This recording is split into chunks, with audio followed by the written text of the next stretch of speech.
Tonight on 3 News, the curious and cruel coincidence that's seen a child kill his own son killed.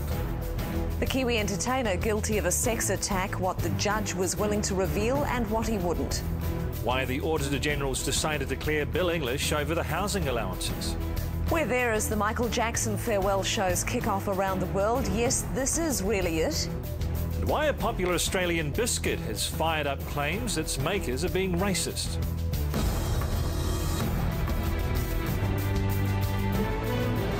This is 3 News with Hilary and Mike McRoberts. Kia ora, good evening. There's been a bizarre and tragic new twist in the case of Wanganui's baby Gia. Gia's the 2-year-old girl who died, you'll recall, in a gang drive-by shooting at her home. Now one of the men jailed for her murder has lost his own 2-year-old, also to an act of violence. And the coincidences don't stop there. Michael Morris live in Wanganui with more. Michael. Hilary, police revealed the identity of the 2-year-old this afternoon, and at the same time his father, Gia Tatua's killer, was trying to appeal his conviction. Mongrel mob members congregated at a gang pad in the suburb of Aramoho, waiting for the arrival of the 2-year-old's body. He was a beautiful little boy, very much loved by both whānau members. Come to a shock to us, what's happened. Naomi Check is the aunt of Carl Check, the mongrel mob member jailed for the murder of 2-year-old Gia Tatua, the daughter of a Black Power member. But Check says this latest death was not gang-related, and that the boy had been staying with his mother and a friend shortly before the incident. We were just told he had stopped breathing, got to the hospital because we're from Martin. He was already passed away. Police say the death isn't linked to the Gia Tatua case and are investigating it as a domestic-related incident. An adult male arrived at the hospital late Saturday afternoon with the toddler, and he's a friend of the mother of the child. Is he a suspect at the moment? He's certainly someone that we want to speak with. The mother of Gia Tatua says it's a sad situation, but at least the man who played a part in her daughter's death will feel the same loss she's had to live with. Now he's going to know how it feels to lose a baby of the same age.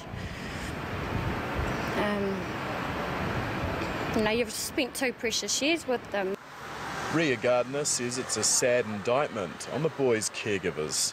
They just keep having to be in the crossfire of adult stupidity. It's not the children's fault. As police continue to hunt for those responsible, they are appealing for anyone who knew the boy or saw him recently to come forward. Meantime, Wanganui's preparing for the funeral of yet another child.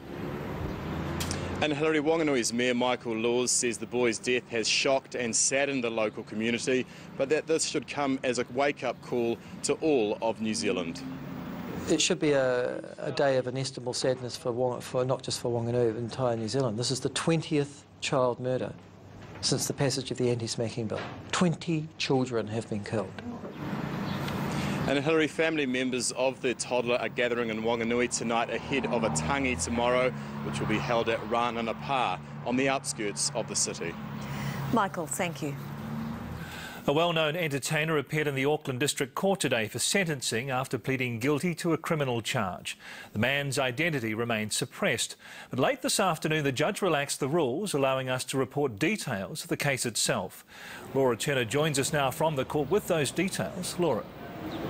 Mike, what we can tell you is that the person in question was leaving a Wellington concert on the night in question. He admits he was extremely intoxicated when 2 female fans approached him in the street and asked to kiss him. He says he ended up down an alleyway with these 2 female fans when another fan approached, and that's when he misread the situation. He says this is when the indecent act was committed, and while he can't remember any of this, he accepts he did commit a crime and that he's truly remorseful. He's offered the victim $5,000 compensation and she has accepted. The judge has reserved his decision on whether what the sentence will be and also whether we'll ever be able to reveal who this person is.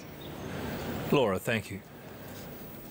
A 14-year-old boy has appeared in the Manukau Youth Court charged with indecent assault after a woman was attacked in South Auckland.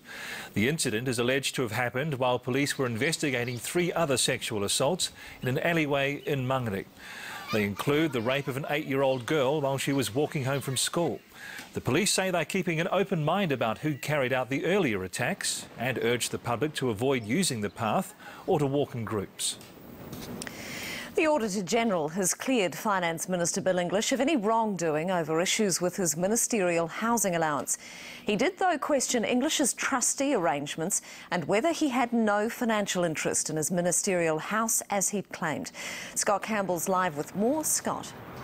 Yes, well, Hilary, this has always been about a perception that Bill English had changed his arrangements so that he could claim the maximum allowance, but he says that this now clears him and he can get on with his job.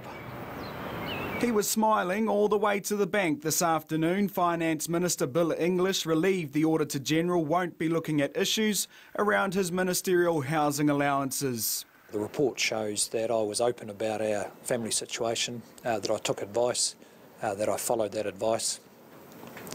The Auditor-General has proposed changes to the rules. After 2 months of criticism and questions, English paid back $32,000 he'd claimed to live in his Wellington family home since becoming a minister. Labor said it was a rort, but English denied he was getting any financial benefit. He wasn't a trustee of the house. The Auditor-General says that's still questionable as it was based on too narrow a test for ministerial services situation. We consider that Mr English does have an indirect financial interest in the trust. My situation was a bit unique and the system hadn't been set up to cater for it. They did apply the rules that MPs are familiar with, which is every MP has to make a declaration of pecuniary interest. That seemed logical enough. The Auditor-General had a different opinion. But after an initial look into English's situation, Parliament's watchdog is happy to let the matter lie. As for the thousands he claimed over a decade as an MP in Wellington, there's no issue there either. Mr English correctly completed the declarations he was required to as an MP and provided other information on his accommodation arrangements in order to claim Wellington accommodation costs. English says he has nothing left to answer. Well, some of that criticism was just the sort of nasty Labor smear campaign tactics, but we're all accountable for the use of public money, and this was public money, and I hope that people would see it as the system working. The Prime Minister has since changed the rules, and that too has the Auditor-General's backing. And Bill English late this afternoon confirmed that he does have, or he accepts that he has some form of a pecuniary interest in that trust.